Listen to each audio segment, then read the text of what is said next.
Saying back pressure is good for your engine is like saying air resistance is good for accelerating. It's just wrong. Let me tell you why. As your piston goes up in the exhaust stroke, it pushes exhaust out of the cylinder, and the less back pressure there is, the easier the piston goes up and the faster a new intake stroke can begin. That's just how it works.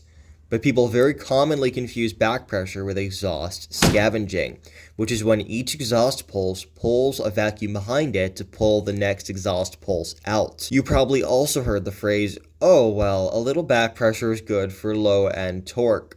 This is also wrong. The only reason you'll notice a slight difference at the low end is because with more exhaust gases left in the combustion chamber due to that back pressure that you're talking about, the original charge of fuel and air burns cooler because exhaust is an inert gas. This uses the same principle as EGR, which is absolute garbage and destroys your engine. It all comes down to engine tuning.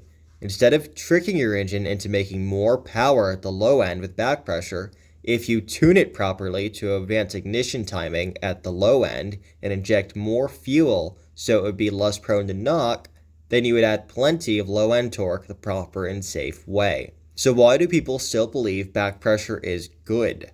Because in old school carbureted or poorly tuned engines, opening up the exhaust sometimes produced low-end torque since the engine was tuned for a certain amount of exhaust reversion and scavenging, but that was due to incorrect tuning, not a need for back pressure itself. Most modern engines have small diameter exhausts to increase gas velocity, which can improve scavenging effect at low RPM. But this is a matter of wave tuning and cross-sectional area optimization, not static back pressure. And this benefits auto manufacturers since most people stay in the low RPMs for fuel efficiency and also lug their engine quite a bit. Good scavenging is from exhaust tuning, pulse timing, length, diameter, and absolutely not from restrictive static back pressure.